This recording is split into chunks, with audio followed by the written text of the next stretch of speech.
반갑습니다. 우리가 이제 예배를 드리기 전에 마음을 좀 정돈하시고 우리 하나님께서 기쁘게 받으실 만한 그러한 예배 되기 위해서 마음을 또 정성을 하나님 앞에 쏟으시길 바랍니다.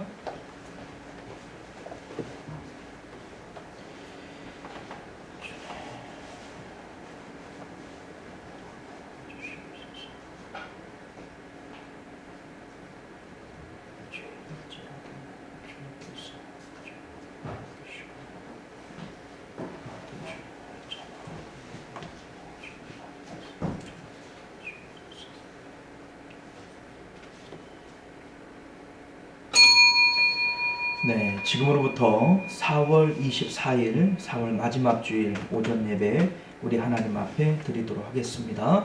다 같이 묵도하시겠습니다.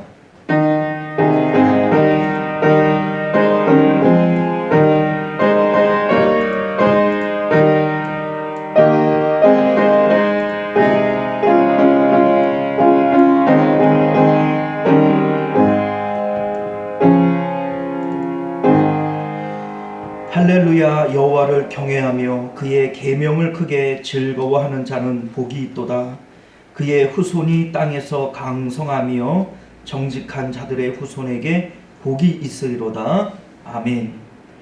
존귀하시고 은혜로우신 우리 주 하나님, 주께서 우리를 사랑하심으로 하나님의 자녀 삼으시고 하나님만을 예배하는 주님의 백성들 삼아주시니 참으로 감사드립니다.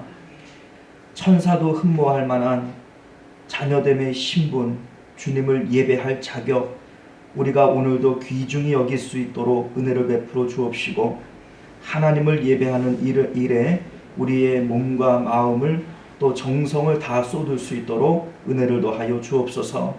주님께서 우리의 예배를 흠양하여 주옵시고 또 예배에 합당한 은혜와 복들을 오늘도 예배자들 가운데 부어 주시옵소서. 주의 성령께서 오늘도 충만히 역사하여 주실 줄 믿사오며 거룩하신 우리 주 예수님 이름으로 간절히 기도드리옵나이다. 아멘. 네, 우리 다 같이 찬송가 3장 함께 찬양하겠습니다.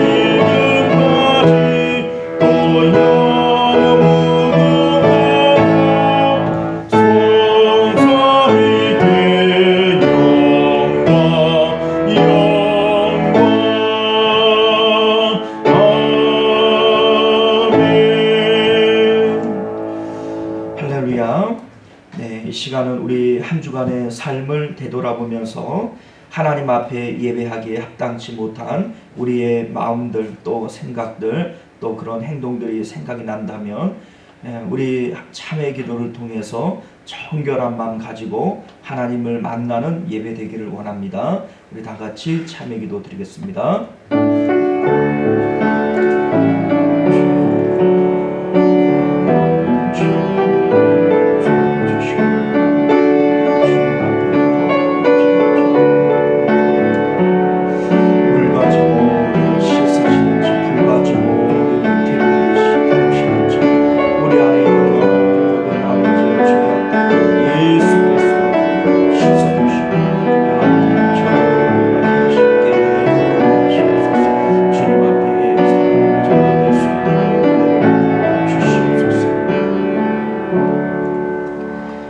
너희는 여호와를 만날 만한 때에 찾으라. 가까이 계실 때에 그를 부르라. 악인은 그의 길을, 불의한 자는 그의 생각을 버리고 여호와께로 돌아오라. 그리하면 그가 긍휼히 여기시리라. 우리 하나님께로 돌아오라. 그가 너그럽게 용서하시리라. 아멘. 자, 우리 교동문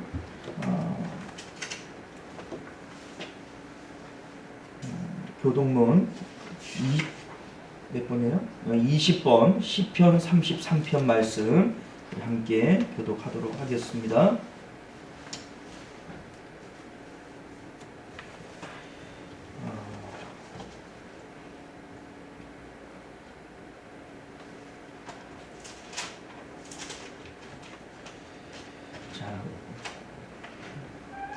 너희 의인들아 여호와를 즐거워하라. 찬송은 정직한 자들이 마땅히 할 바로다.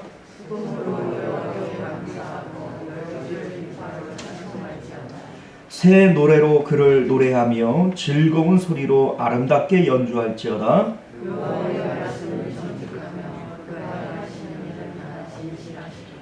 그는 공의와 정의를 사랑하시며 세상에는 여호와의 인자하심이 충만하도다.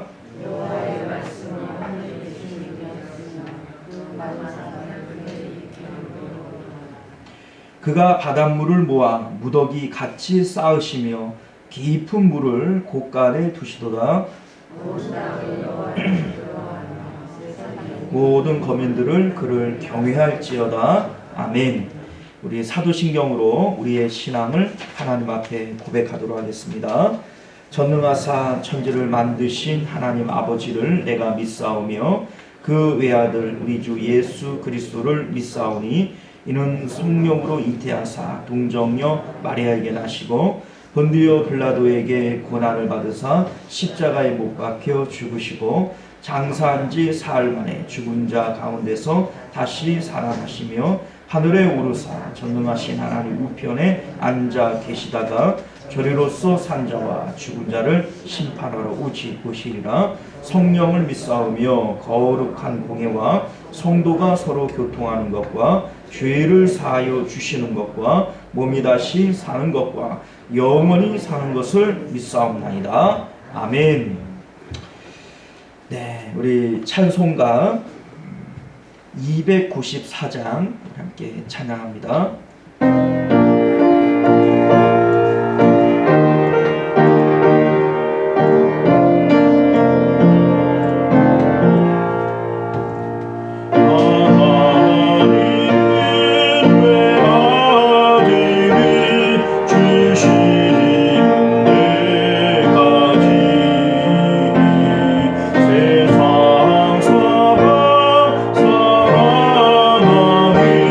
정성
장로님 기도하시겠습니다.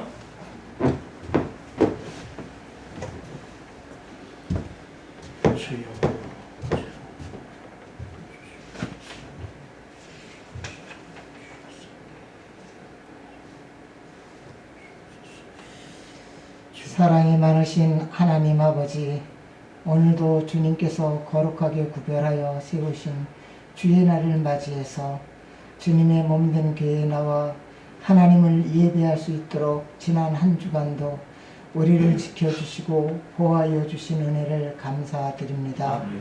주님은 우리에게 육신의 가정뿐만 아니라 영적인 가정인 교회를 허락하시고 이곳에서 하나님을 아버지로 부르며 섬길 수 있는 은혜를 주셨습니다.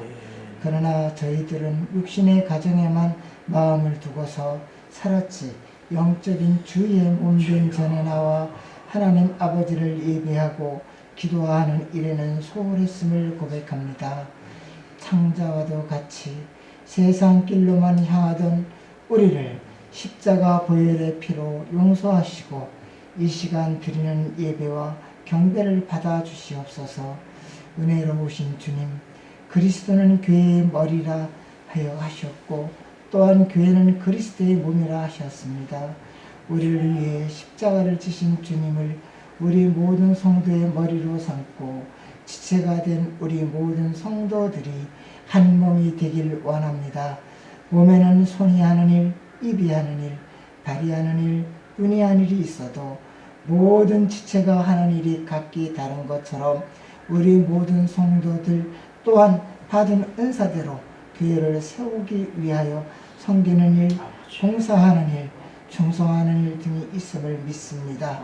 이 모든 일에 나보다 남을 더 훌륭하게 여기고 맡겨진 사명에 충실할 때 주님의 몸이 아름답게 세워짐을 믿사오니 우리 가운데 분열이 없게 하시고 자기만 주장하는 이익심이 없게 하여 주시옵소서.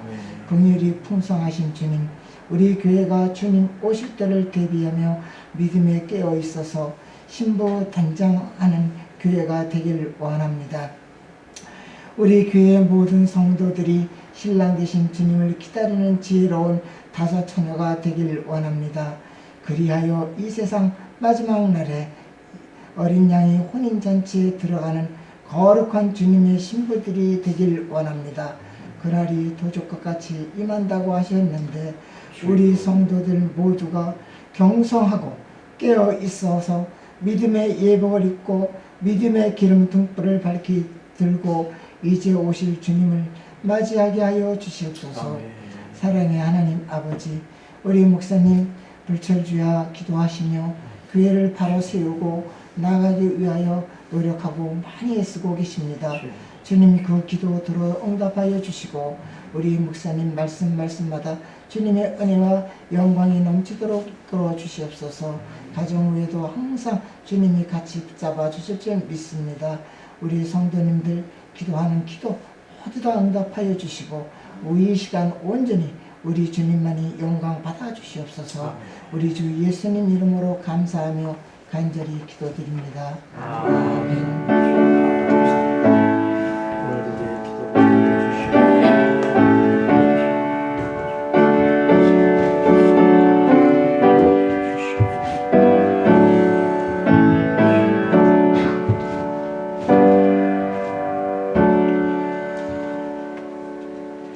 감사합니다. 오늘 우리에게 주시는 하나님 말씀 우리 함께 봅니다.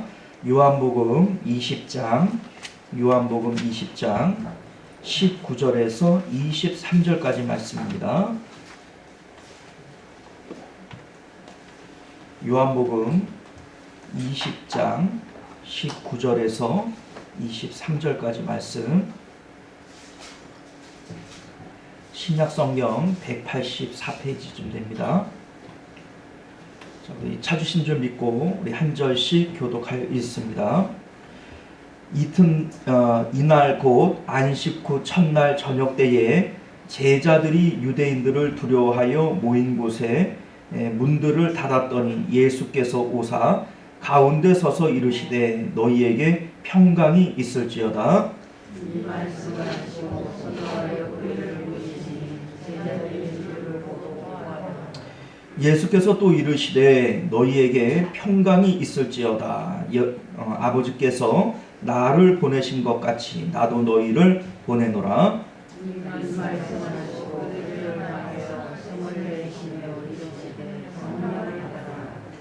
함께 했습니다. 너희가 누구의 죄든지 사하면 사하여질 것이요 누구의 죄든지 그대로 두면 그대로 있으리라 하시니라. 아멘. 자, 우리 함께 기도합니다. 은혜로우시고 자비로우신 우리 주 하나님, 우리가 하나님을 예배하던 중 이제 주의 말씀을 받을 시간이 됩니다. 주님, 우리의 마음밭을 옥토밭과 같이 바꾸어 주옵시고 하나님의 선하신 말씀이 우리 심령 가운데 떨어질 때 30배, 60배, 100배의 결실을 맺는 귀한 은혜가 있게 하여 주옵소서. 거룩하신 우리 주 예수님 이름으로 간절히 기도드리옵나이다. 아멘.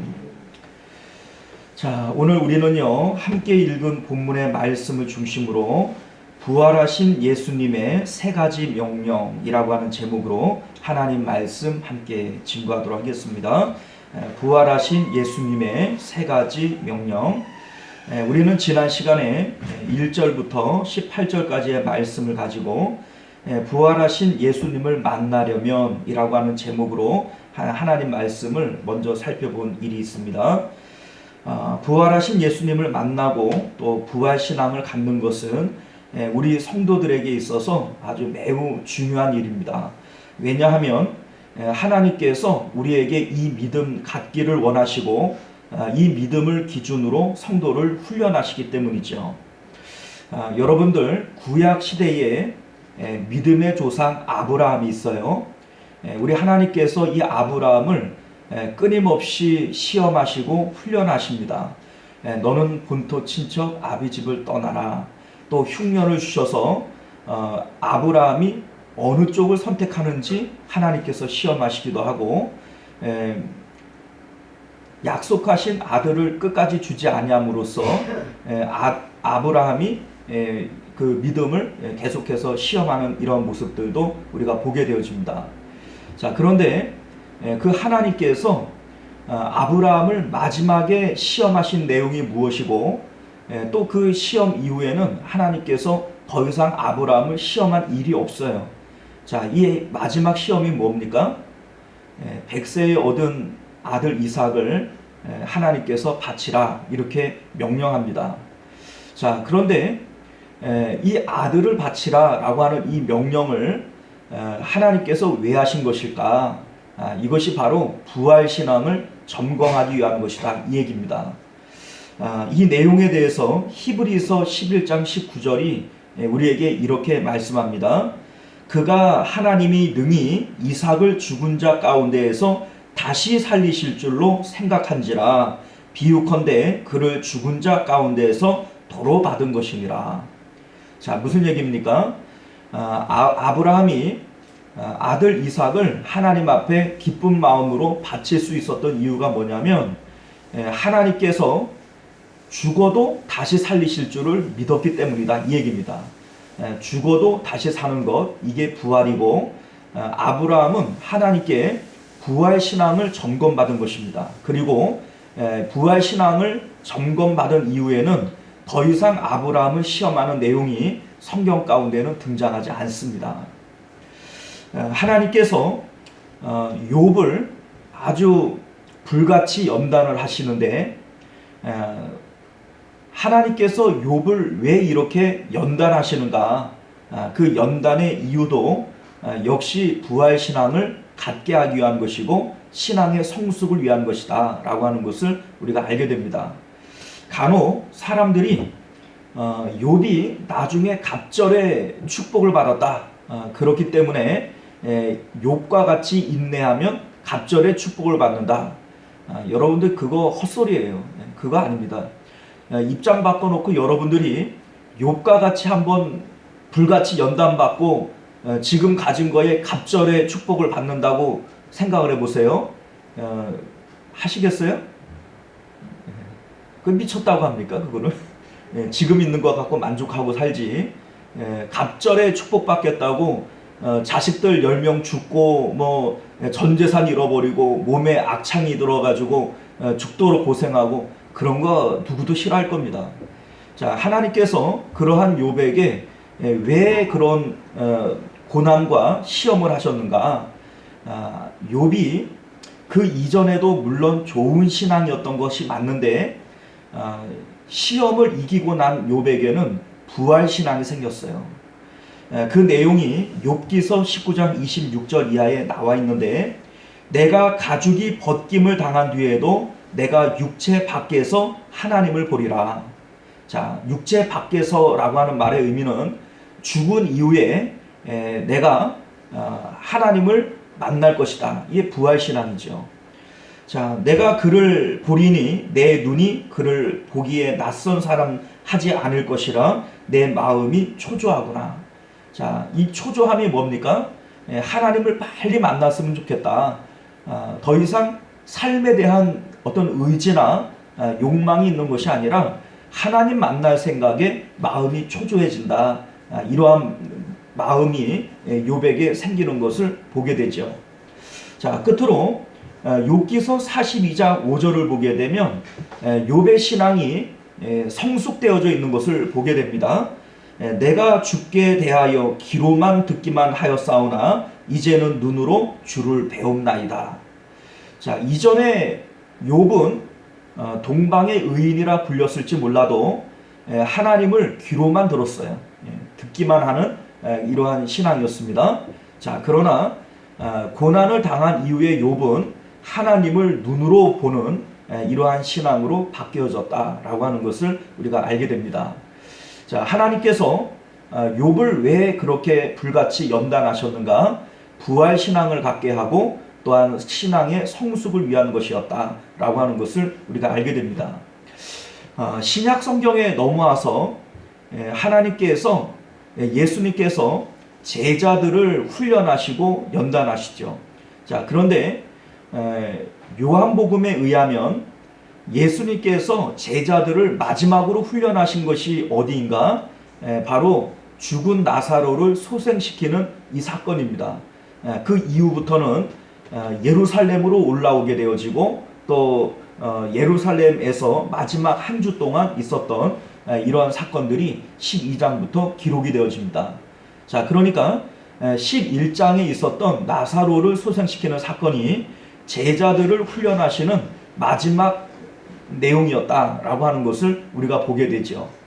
자, 그런데 왜 예수님께서 이 제자들을 나사로 사건을 통해서 마지막 훈련을 하시는가? 이게 바로 부활 신앙을 위한 것입니다. 신구약을 막론하고 하나님께서 성도들에게 요구하시는 믿음은 부활 신앙이다라고 하는 것을 우리가 알게 됩니다. 자, 왜냐하면 이 부활 신앙은요, 부활 신앙을 가진 성도들은 절대로 좌절하는 법이 없기 때문입니다. 죽어도 이게 끝이 아니라는 것을 깨닫게 되어지는 것이죠. 예수님께서 나사로를 다시 살리실 때 나사로가 병들어 죽게 되어진 것을 사람들이 와서 전합니다. 그런데 예수님께서 일부러 이틀을 더 유하시는 것을 우리가 보게 되어지죠. 왜 예수님께서는 바로 달려가지 않고 일부러 이틀을 더 유하시는가? 제자들에게 부활 신앙을 갖게 하기 위해서 그가 죽을 때까지 기다렸고 또 장사되어지고 또 무덤에 갇히는 데까지 예수님께서는 기다리고 계셨다라고 하는 것을 우리가 알게 됩니다. 예수님께서 나사로가 있는 곳에 가셨을 때 사람들이 이렇게 혀를 차며 얘기를 해요.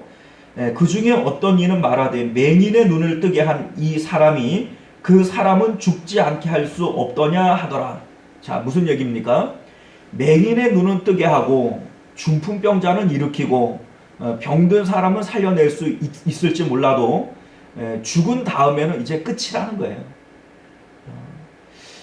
자, 사람들의 마음 가운데에는 죽으면 끝이다 라고 하는 이러한 어떤 의식들이 있어요. 그냥 뭐 잘못만 해도 잘못한 것을 책임지려고는 하지 않고 그냥 죽는 것으로 끝나려고 하죠. 죽으면 끝이다. 이런 생각들을 사람들이 가지고 있는 거죠. 자, 그러나 예수님께서는 이 나사로의 소생시키는 이 삶의 그 현장에서 이 말씀을 남기세요. 이 말씀을 위해서 예수님께서 그렇게 하신 것이다. 이걸 우리가 알게 되는데, 예수께서 이르시되 나는 부활이요 생명이니 나를 믿는 자는 죽어도 살겠고. 자, 죽어도 살겠다. 자, 이게 바로 부활이죠.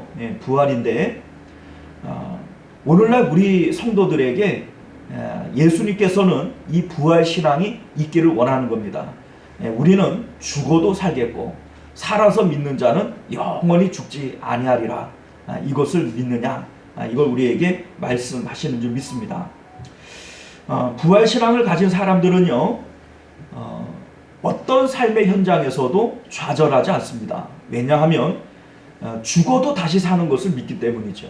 내가 망해도 망하는 것이 아니고 우리가 사람들이 끝이다 라고 얘기를 해도 그것이 끝이 아닙니다. 창조의 능력을 가지신 하나님께서는 죽은 사람도 살려내시고 무에서 새로운 것을 창조해 내시는 하나님이신데, 그 하나님께 불가능이 어디 있겠어요. 부활신앙을 가진 사람들은 어떤 삶의 현장에서도 결코 좌절하지 않는 것이 이 믿음인 것을 믿으시길 바랍니다.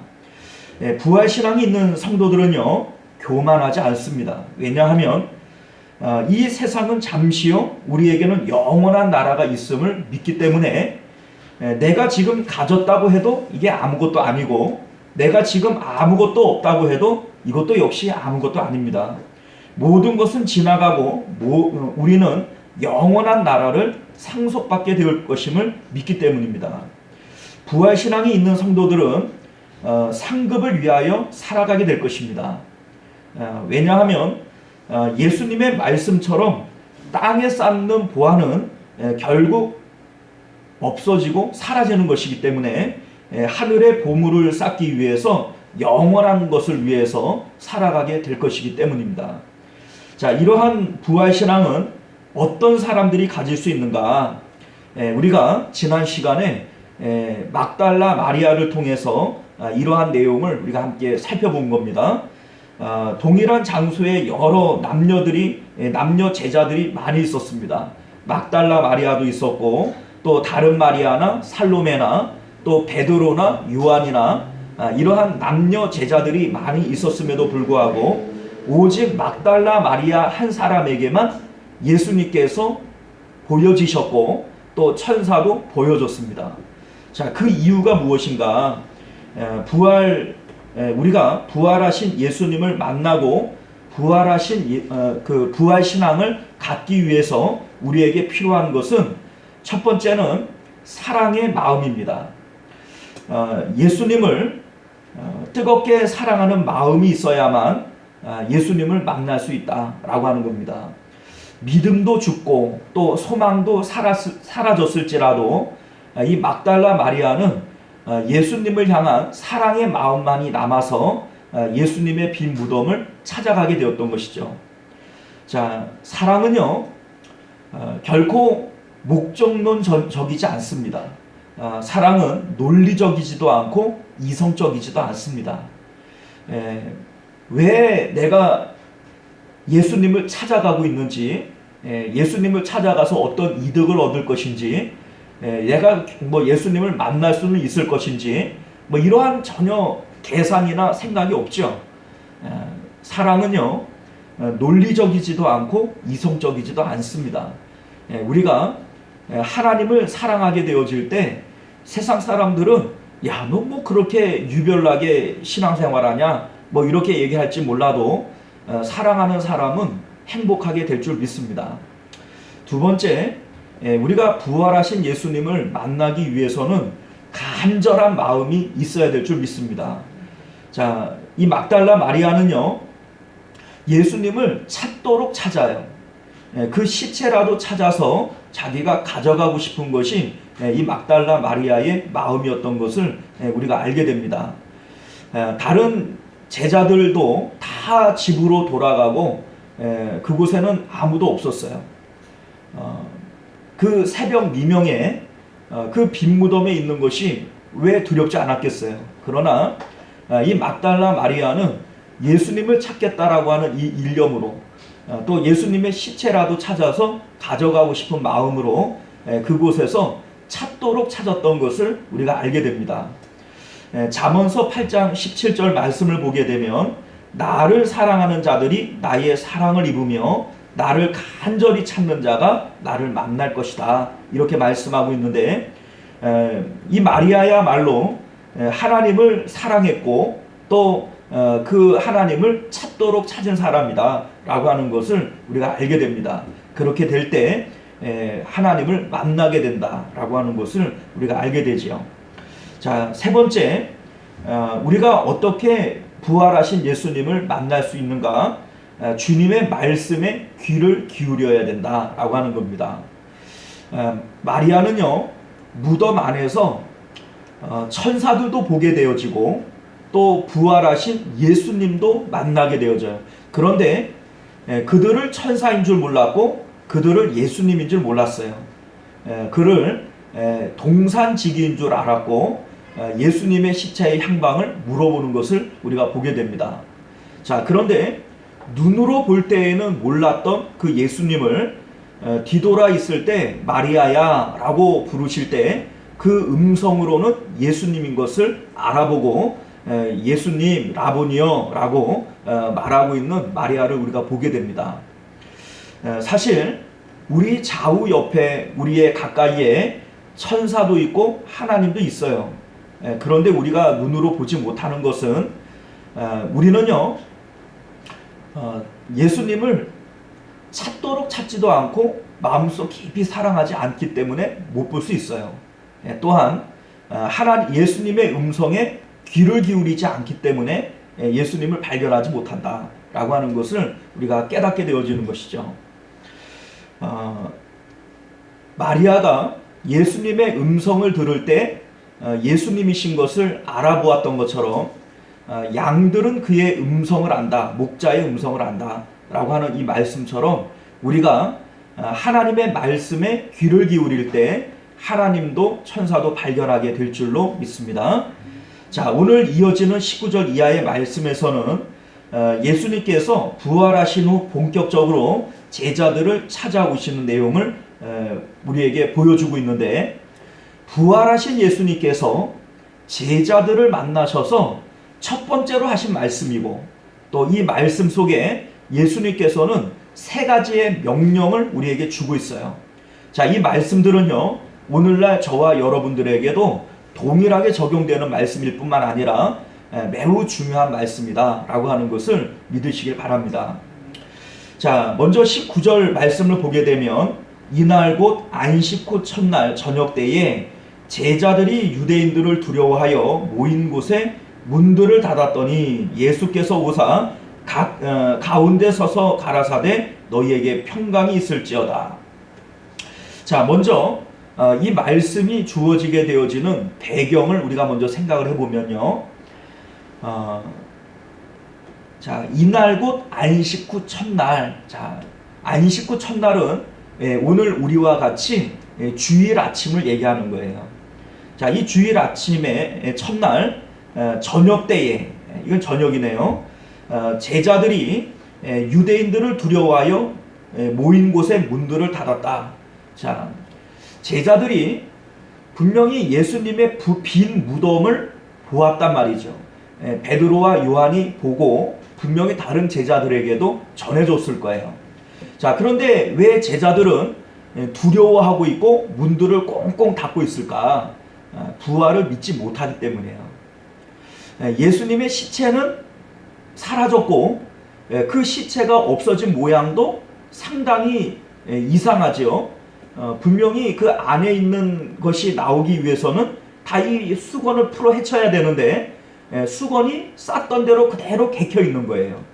자, 그러니까 이건 누가 보더라도 신기한 일인 것은 사실이지만 제자들은 감히 부활을 믿지는 못했어요.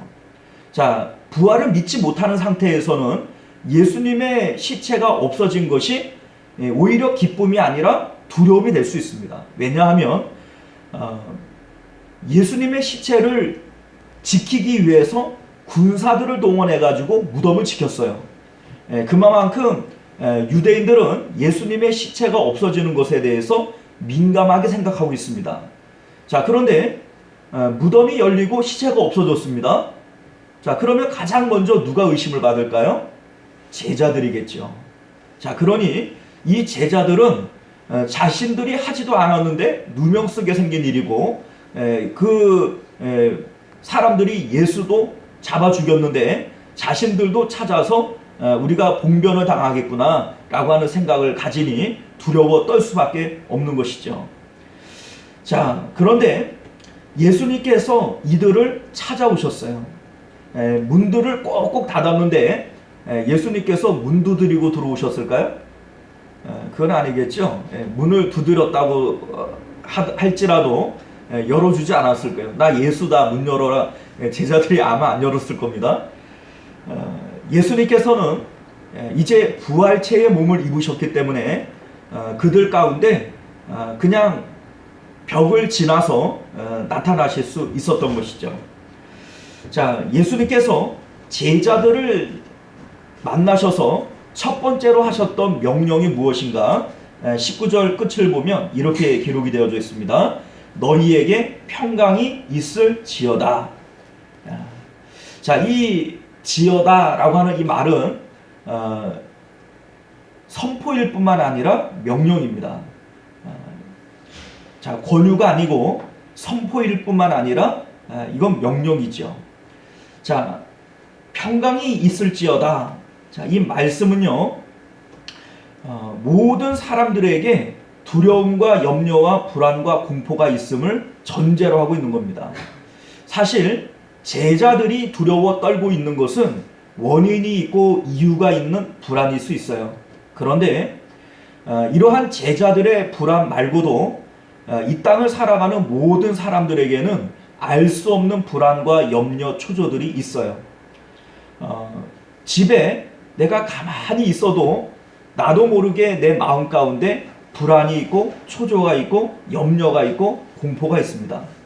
자, 이러한 일들은 어디서부터 오는가? 바로 죄로부터 오는 거예요. 여러분들이 잘 생각을 해보시면 범죄한 아담이 가장 먼저 한 일이 뭡니까? 숨는 일이었어요.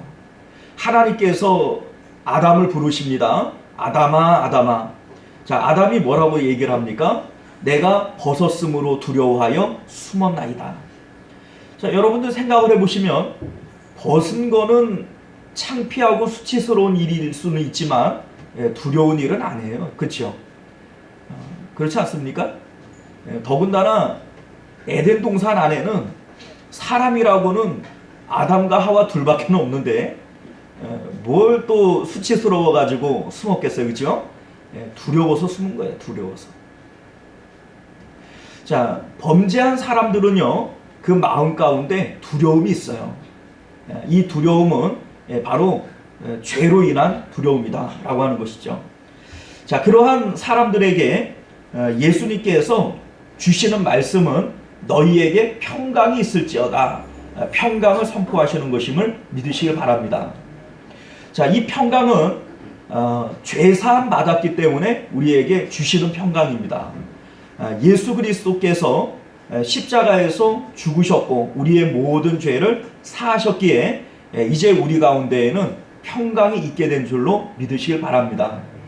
사실 예수님께서 십자가를 지시기 전에 다락방 강화로 제자들을 가르치실 때 이미 이 평강에 대해서는 여러 번 약속을 하신 내용들이 있어요. 요한복음 14장 1절을 보면 너희는 마음에 근심하지 말라. 하나님을 믿으니 또 나를 믿으라. 평안을 너희에게 끼치노니 곧 나의 평안을 너희에게 주노라. 내가 너희에게 주는 것은 세상이 주는 것과 같지 아니하리라. 너희는 마음에 근심하지도 말고 두려워하지도 말라. 이것을 너희에게 이루는 것은 너희로 내 안에서 평안을 누리게 하려 함이라. 세상에서는 너희가 환난을 당하나 담대하라. 내가 세상을 이겨노라. 자, 예수님께서 십자가에 죽으시기 전에도 여러 번 평안을 약속하셨어요. 자, 그런데 그때 말씀하셨던 이 평안과 지금 부활하신 이후에 말씀하시는 이 평안은 질적으로 달라요. 자, 이게 왜 다른가 하면요. 십자가를 지시기 이전에 예수님께서 말씀하시는 이 평강은 그러니까 소위 말해서 어음 같은 거예요. 어음. 이거 현금이 아닙니다. 왜냐하면 예수님께서 십자가를 지시고 우리의 죄를 사하여 주실 것을 전제로 해서 평강을 약속하시는 거예요. 약속이죠. 자, 그런데 부활하신 예수님께서 제자들에게 지금 평강이 있을지어다 라고 말씀하시는 이것은요, 이거는 약속이 아니라 선포입니다. 지금 선포. 자, 왜 이러한 선포를 할 수 있냐면 이미 값을 다 치렀기 때문에 그래요. 십자가를 지시기 이전에는 지실 거기 때문에 약속하시는 것이라면 이제는 예수님께서 모든 값을 치르셨기에 그 평강을 우리에게 선포하시는 것임을 믿으시길 바랍니다. 자, 우리가 이러한 평강을 맛보기 위해서 우리에게 필요한 것이 있어요. 이게 뭐냐면 믿음입니다. 예수님께서 우리에게 아무리 평강이 있을지어다 평강하라고 말씀하신다 할지라도 우리 마음 가운데 이 평강, 믿음이 없으면 이 평강을 받아 누릴 수가 없습니다. 우리는요, 평강을 기다리는 존재가 아니라 주신 평강을 누리는 존재인 것을 믿으시길 바라요. 믿음만 있으면, 우리가 믿음으로 주님의 약속을 받아들이기만 하면 우리 마음 가운데는 평강을 누릴 수가 있습니다. 왜냐하면 이 평강은 약속으로 주시는 것이 아니라 예수님께서 이미 십자가에서 다 이루시고 우리에게 선포하여 주시는 평강이기 때문입니다. 예수님께서 20절을 보게 되면 이 말씀을 하시고 손과 옆구리를 보이시니 제자들이 주를 보고 기뻐하였다, 이렇게 되어져 있어요. 자, 예수님께서 왜 손과 옆구리를 보여주실까요? 믿으라고 하시는 거예요. 믿으라고. 자, 생각을 해보세요. 예수님께서 손이야 뭐 이렇게 보여주는 거야 뭐 어렵겠어요. 손까지야. 옆구리에 창자국을 보여주기 위해서는 예수님도 많이 옷을 막 이렇게 까야 되지 않았겠어요? 그죠? 예수님께서 왜 그런 짓까지 하실까요? 믿으라는 거예요. 보고 믿으라는 거예요. 이후에 보게 되면 도마도 내가 예수님 직접 만나보지 못하고 또 손과 옆구리에 손가락을 넣어보지 않고서는 내가 못 믿겠다, 이렇게 얘기를 합니다. 예수님께서 그 도마를 나무라지 않으셨어요. 야 이놈아, 그래도 못 믿겠냐? 뭐 이렇게 안 하셨어요. 네가 내 손에 못자국을 만져보고 손가락을 옆구리에 넣어보고 믿음 없는 자가 되지 말고 믿는 자가 되라. 우리 예수님께서 그렇게 말씀하시는 것을 보게 됩니다. 손과 옆구리의 이 창자국과 못자국은 표적이죠. 표적입니다. 우리 예수님께서는 오늘날 우리들이 믿기 위해서 표적을 구한다면 능히 그 표적도 보여주실 수 있는 분이다 라고 하는 것을 우리가 알게 됩니다. 우리는 감히 구하지를 않아요. 구하지를 않아요. 부활신앙을 갖기 위해서, 내가 이 믿음 갖기 위해서 하나님 앞에 이것을 구합니다 라고 당당히 요구할 수 있어야 되는데 요구 자체를 안 해요. 한번 부딪혀 보지도 않아요. 그리고 믿음 없는 사람으로 살아가요. 우리에게 주시는 이 평강을 받아 누리기 위해서 필요한 표적이라면 우리는 구해볼 수 있어야 돼요. 그 표적을 구해서라도 믿지 못하는 자가 아니라 믿고 평강을 누리실 수 있는 저와 여러분들 되시길 바랍니다. 자, 두 번째는요, 부활하신 예수님께서 21절을 보면 예수께서 또 가라사대 너희에게 평강이 있을지어다 말씀하신 이후에 아버지께서 나를 보내신 것 같이 나도 너희를 보내노라 라고 명령하십니다. 부활을 목격함으로써 마음의 평강을 누린 자들에게 예수님의 두 번째 명령은 사명을 주시는 겁니다.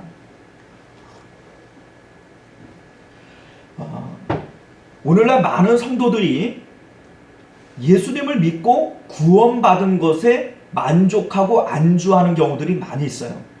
나 예수님 믿고 죄사함 받고 나는 이제 구원받았어. 그래서 뭐 하는데? 나는 뭐 놀지 뭐. 어제도 놀고 오늘도 놀고 내일도 놀고. 자, 그러나 성경은 우리에게 말씀하시기를 구원하신 것은 구원하신 목적이 있음을 우리에게 분명히 밝히고 있습니다. 여러분들이 잘 알고 계시는 베드로전서 2장 9절 말씀, 우리가 아주 기뻐하고 좋아하는 말씀이에요. 오직 너희는 택하신 족속이요 왕같은 제사장들이요 거룩한 나라요 그의 소유된 백성이니 이는 너희를 어두운 데서 불러내어 그의 기이한 빛에 들어가게 하시니에 아름다운 덕을 선전하게 하려 하심이라.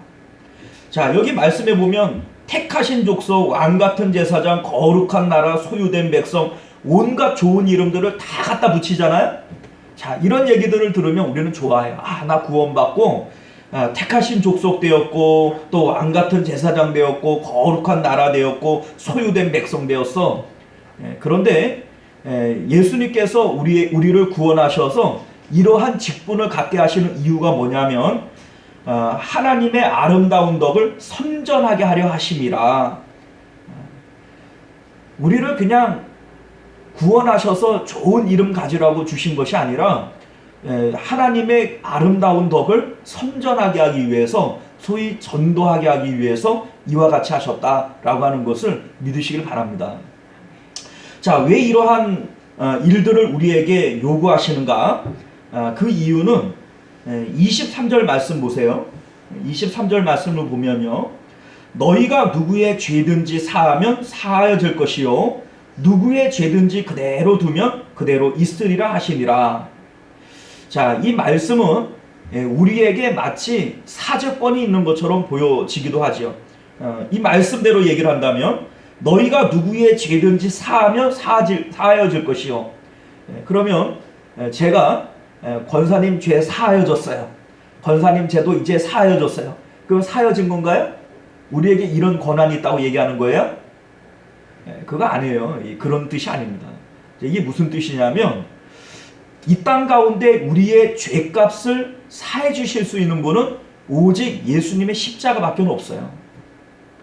자, 그런데 이 십자가 사건을 먼저 목격하고 예수님의 부활을 목격한 제자들이 아니고서는 이 복음을 누가 전해요?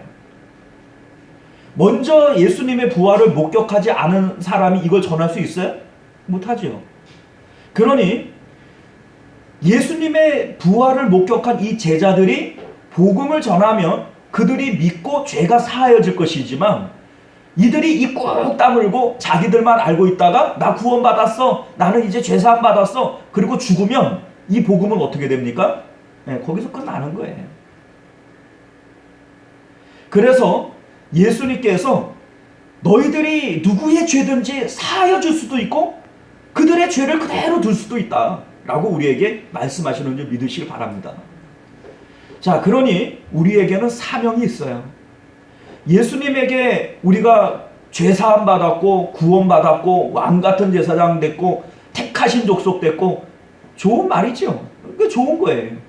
그런데 우리가 하나님으로부터 이런 은혜를 값없이 받았다면 우리 주님께서 우리에게 베풀어 주신 그 은혜를 자랑하고 선전할 의무도 우리 가운데 있다. 이것을 꼭 믿으시길 바랍니다. 이것은 귀찮은 것을 억지로 시키는 것이 아니에요. 왜냐하면 이 거룩한 직분은 천사도 흠모할 직분이기 때문입니다. 자, 여러분들 생각을 해보세요. 우리가 전도하는 게 잘하겠어요? 아니면 천사들이 전도를 하는 게 더 잘하겠어요? 만약에 하나님께서 천사들에게 전도해라 이렇게 얘기를 하면 우리보다 100배 1000배는 더 잘할 거예요. 그들이 그냥 나타나가지고 지들 얼굴만 보여줘도 안 믿을 사람이 있겠어요? 그런데 하나님께서는 천사들에게 전도하는 이 사명을 주신 게 아니라 오늘날 우리들에게만 전도하는 사명을 주셨음을 믿으시길 바랍니다. 왜냐하면 이 전도와 구원은 인격을 통해서만 이루어지기 때문에요. 믿음을 통해서 믿고 구원을 받는 것인데, 이 믿음이라고 하는 것은 그냥 천사의 얼굴을 보여주고 막 날개를 펴가지고 겁을 주고 이렇게 해가지고 믿게 하는 것이 아니라, 우리의 입술을 통해서 인격과 인격을 통해서 믿게 함으로써 이 구원이 이루어지게 되는 것임을 우리 주님께서 우리에게 말씀하고 있는 것입니다. 자, 또한 이 전도의 명령은요, 하나님 나라에서 큰 상급이 주어지게 되는 것임을 믿으시길 바라요. 다니엘서 12장 3절 말씀을 보게 되면, 지혜 있는 자는 궁창의 빛과 같이 빛날 것이요 많은 사람을 옳은 대로 돌아가게 한 자는 하늘의 별과 같이 영원토록 빛나리라, 이렇게 기록이 되어져 있습니다. 자, 우리가 하나님 나라에서 어떻게 해야 반짝반짝 빛나는 사람들이 되어질까? 전도하는 사람 되어져야 돼요. 내가 이 땅 가운데에서 하나님 내가 잘 믿었습니다. 봉사도 많이 하고 나 헌금도 많이 하고 내가 예배 안 빠지고 잘 드렸습니다. 그런데 여러분들, 전도하지 않으면 하나님 나라에서는 빛날 일이 없어요. 물론 그것도 상급이 없다고는 말할 수 없겠지만, 하나님께서 가장 귀하게 여기시는 상급은 전도의 상급인 것을 믿으시길 바랍니다. 한 영혼이 뭐보다 귀하다고요? 천하보다 귀하대요. 천하보다. 여러분들이 헌금을 아무리 많이 드린들 천하보다 귀하겠습니까? 그죠? 내가 하나님 앞에 귀한 거 많은 거 드릴 수 없다 할지라도 우리의 시간과 정성을 들여서 전도하는 것이 하나님께서 가장 기뻐하는 일임을 믿으시길 바랍니다. 데살로니가 전서 2장 19절 이하의 말씀을 보면, 사도 바울은 전도를 향한 그들을 전도하는 대상들에게 이런 말씀을 해요. 우리의 소망이나 기쁨이나 자랑의 면류관이 무엇이냐? 그가 강림하실 때에 우리 주 예수 앞에 너희가 아니냐? 너희는 우리의 영광이요 기쁨이니라. 자, 내가 전도한 그 사람이 예수님께서 강림하실 때 내 영광이라는 겁니다. 하늘의 별과 같이 빛난다. 이것도 영광이지만, 예수님께서 오실 때 내가 전도한 그 사람이 내 영광이다. 이렇게 사도 바울은 고백하고 있습니다. 자, 우리는요, 어떻게 예수님의 이름을 선포할 수 있을까? 전도할 수 있을까? 자, 전도가 참 어렵고 힘들죠. 자, 그런데 전도가 어렵고 힘든 이유가 어디에 있냐면, 우리가 사랑하지 않고 희생하지 않고 섬기지 않기 때문이에요. 사도행전을 보게 되면 이러한 말씀이 나와요. 하나님을 찬미하며 또 온 백성에게 칭송을 받으니 주께서 구원받은 사람을 날마다 더하게 하시더라. 자, 왜 사람들에게 칭송을 받았냐면, 이들은 하늘을 소유한 부활 신앙을 가진 사람으로서 자기의 것을 자기의 것이라 고집하지 않았어요. 어렵고 힘든 사람들을 보면 각 사람의 필요에 따라 자기 것들을 나누어 주는 희생이 있었고 사랑이 있었고 섬김이 있었던 거예요. 그러니 사람들이 그들을 칭송하면서 예수 믿는 그 교회에 가입하는 사람들이 점점 더 늘어갔다. 성경은 우리에게 이렇게 말씀하고 있습니다. 자, 오늘날 많은 사람들이 전도를 한다고는 해요. 그런데 말로만 해요. 그러니까 전도가 안 되는 거예요. 사랑으로 해야 되고 섬김으로 해야 되고 희생으로 해야 되는 것이 전도인 것을 믿으시길 바랍니다. 진심은 통하거든요. 진심은 통하는 건데, 우리의 사랑과 희생과 섬김이 그들의 마음을 변화시킬 줄 믿습니다. 자, 끝으로 부활하신 예수님께서 세 번째로 명령하신 것이 무엇인가? 22절을 보면 이렇게 되어져 있어요. 이 말씀을 하시고 그들을 향하여 숨을 내쉬며 이르시되 성령을 받으라 말씀하십니다. 자, 이 세 번째 명령은 앞에 두 가지 명령을 완성하는 명령이에요. 완성하는 명령입니다. 어떻게 보면 이 두 가지 명령을 시작하는 명령이기도 합니다. 예, 너무나도 중요한 명령이란 뜻이죠. 자, 예수님께서 제자들에게 지상명령을 내리시죠. 땅끝까지, 사마리아와 땅끝까지 이르러 내 부활의 증인이 되라. 아버지와 아들과 성령의 이름으로 세례를 주어라. 자, 그런데 자, 이러한 명령을 예수님께서 하실 때에 그것보다 먼저 해야 될 일을 말씀하셨어요. 그게 뭡니까? 너희는 예루살렘을 떠나지 말고 아버지께서 약속하신 성령을 기다리라. 이렇게 말씀하십니다. 사마리아와 땅끝까지 복음을 전하려면 예루살렘을 떠나야 돼요? 안 떠나야 돼요? 떠나야 뭐 사마리아도 가고 땅끝까지 가고 복음을 전할 거 아니겠어요? 그런데 땅끝까지 복음 전해라 이렇게 명령하셨는데 너희는 예루살렘 떠나지 말고 성령부터 받고 가라 이 얘기입니다. 자, 오늘날 우리들이 왜 마음에 평강이 없는가? 왜 우리들이 예수님의 그 이름을, 복음을 전파하지 못하는가? 성령 충만하지 못하기 때문입니다. 자, 여러분들은 성령 받지 못한 게 아니라 성령 충만하지 못한 거예요. 여러분들이 이미 예수님을 믿을 때 성령이 아니고서는 예수를 주라 시인할 수 없다 했죠. 그러니까 여러분들이 예수님을 믿고 예배한다라고 하는 것은 이미 성령 받았다는 얘기예요? 못 받았다는 얘기예요? 받았다는 얘기죠. 받았으니까 예수를 주라 시인하지 않습니까? 그러나 여러분들은 성령 충만한 것은 아니에요. 자, 여러분들 충만이라고 하는 용어는 여기에 이 컵에 물이 담겼어요. 자, 여기까지 있으면 충만일까요? 자, 어디까지 있어야 충만이에요? 예, 가득 차고 흘러 넘쳐야 충만이에요. 자, 오늘날 우리들에게 예수님이 없는 건 아니에요. 우리 안에 예수가 있지요. 그러나 우리 안에 예수님으로 가득 차서 흘러 넘치질 않는 거예요. 이게 충만하지 못한 상태입니다. 자, 사도행전의 역사를 보면 승천하시는 예수님께서 제자들에게 성령 충만을 받을 것을 명령하세요.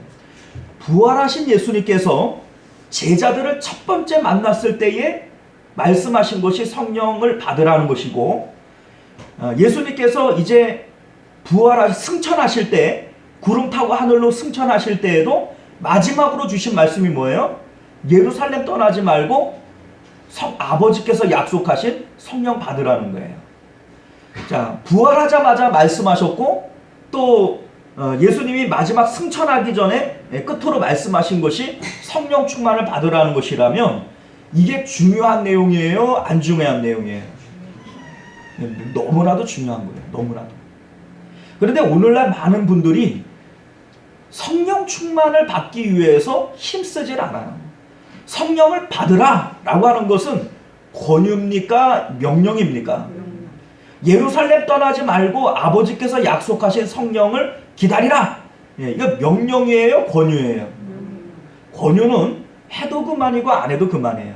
명령은 반드시 해야 됩니다.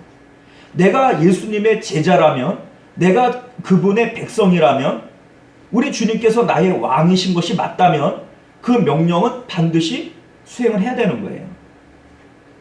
자, 어떻게 해야 성령 충만을 받을 수 있을까요? 말씀과 기도 외에는 성령 충만을 받을 길이 없습니다. 오늘날 우리들이 하나님의 말씀을 붙잡고 또 주님의 약속의 말씀을 붙잡고 성령 충만을 위해서 간구해야 돼요. 이걸 기도해야 되는 겁니다. 왜 우리가 성령 충만을 못 받을까요? 안 구하니까 못 받죠. 안 구하니까 못 받죠. 누가복음을 보게 되면 예수님께서 이런 말씀을 하세요. 구하라, 찾으라, 두드리라. 여러분들 잘 아시죠? 구하는 자들마다 얻을 것이고 찾는 자들은 찾아낼 것이고 이런 말씀을 하십니다. 자, 그 말씀의 끝에 구하는 자들에게 하나님께서 성령을 주시지 않겠느냐 이렇게 말씀을 끝맺고 있어요. 자, 우리가 왜 성령 충만을 못 받느냐? 안 구하니까 못 받느냐? 안 구하니까. 부활하신 예수님을 만나기까지 사랑하는 마음으로 찾고 또 찾을 때 예수님을 만나는 것처럼 오늘날 우리들이 성령을 사모하고 또 얻을 때까지 찾는 이러한 간절함이 우리 안에 있을 때 성령 충만을 왜 못 받겠어요? 오늘날 우리가 신앙생활을 할 때 주님께서 약속하신 평강을 누리지 못하고 또 주님께서 전도해라 이것이 참 상급이 많다 이 얘기를 몰라서 못하는 게 아니라 알고서도 못하는 이유, 성령 충만하지 못하기 때문에. 그런데 왜 성령 충만하지 못하냐? 이거를 위해서 구하지를 않는 거예요. 오늘날 저와 여러분들이 부활 신앙을 갖기 위해서는 성령 충만부터 받아야 돼요. 성령 충만 받고 그 성령에 우리가 충만하게 되어지면 우리 마음 가운데 평강이 있을 줄 믿습니다. 주님 명령하신 그 전도의 그 능력이 우리 가운데 있을 줄 믿습니다. 우리가 이 성령의 충만함을 사모하고 또한 간구할 수 있는 저와 여러분들 되시기를 주님 이름으로 축원드립니다. 기도하겠습니다. 존귀하시고 은혜로우신 우리 주 하나님, 부활하신 예수님께서 제자들을 만나셔서 하신 이 세 가지의 명령은 너무나도 중요한 내용임을 믿습니다. 얼마나 중요했으면 부활하자마자 제자들을 만날 때 이 말씀부터 하셨겠습니까? 오늘날 우리들이 이 중요성을 깨닫고 평강을 누리도록 주님 앞에 구하고 또 전도의 능력을 주님 앞에 구하되 성령을 통하여 얻기를 원합니다.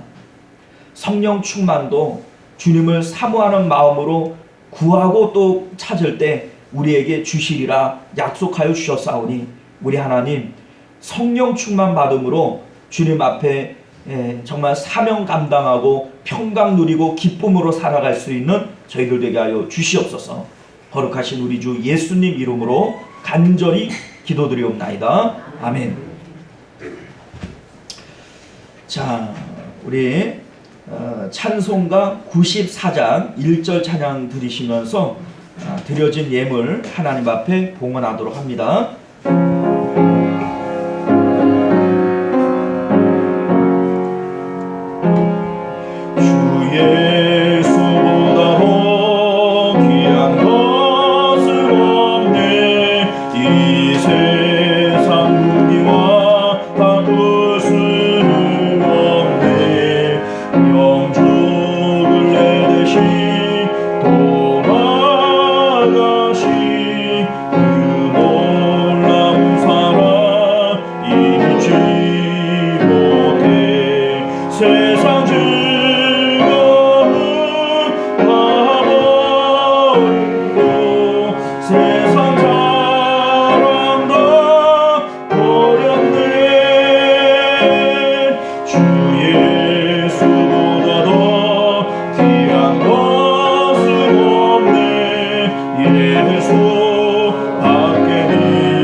하나님 앞에 11조 예물, 감사 예물, 또 선교 예물, 부활절 예물 우리 드리셨습니다.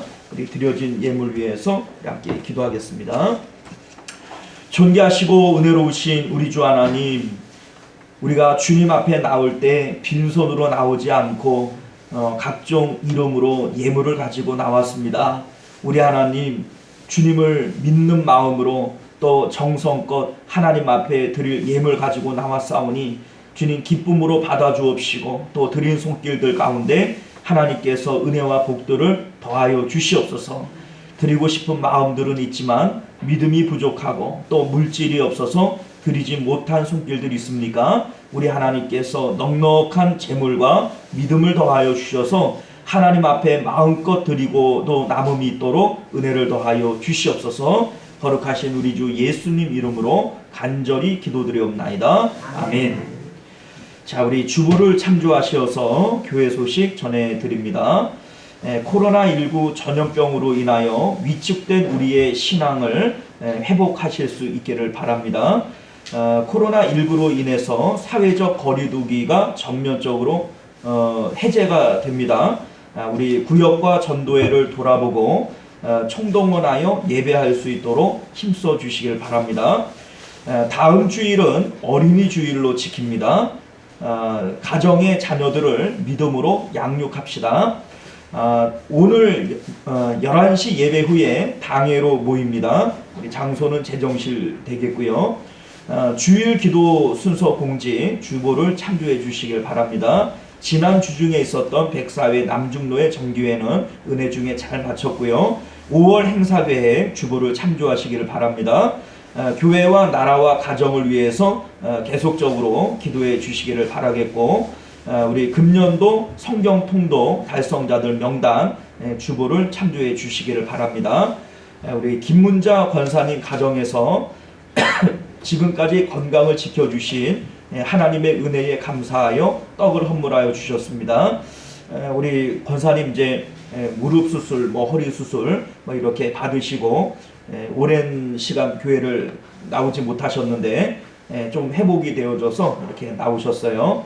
위에서 기도해 주시기를 부탁드립니다.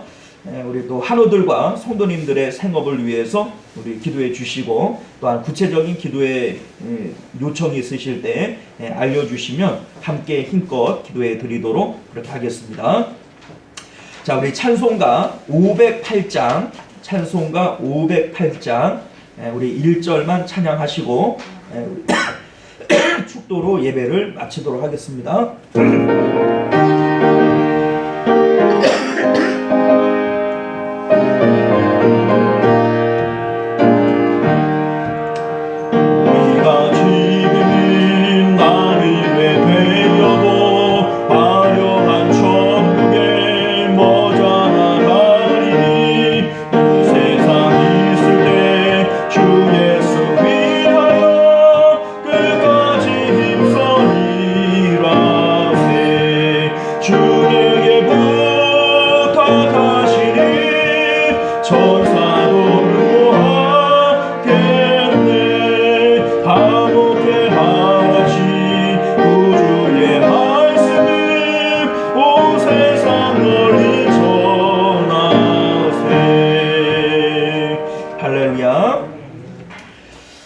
지금은 우리를 위하여 십자가상 위에서 우리의 억만 죄악을 담당해 주신 예수 그리스도의 은혜와 그 외아들을 우리를 위하여 주시기까지 극진히도 우리를 사랑하신 만극하신 하나님 아버지의 사랑하심과 내조하시고 교통하시는 성령 하나님의 인도 보호하심이 오늘도 말씀을 따라 성령 충만을 구하고 마음의 평강과 기쁨 가운데 전도하기를 원하는 우리 모든 성도님들과 그들의 가정과 자녀들과 생업 가운데, 그리고 우리 시온성교회와 만국교회 가운데 지금으로부터 영원토록 함께 있을지어다. 아멘.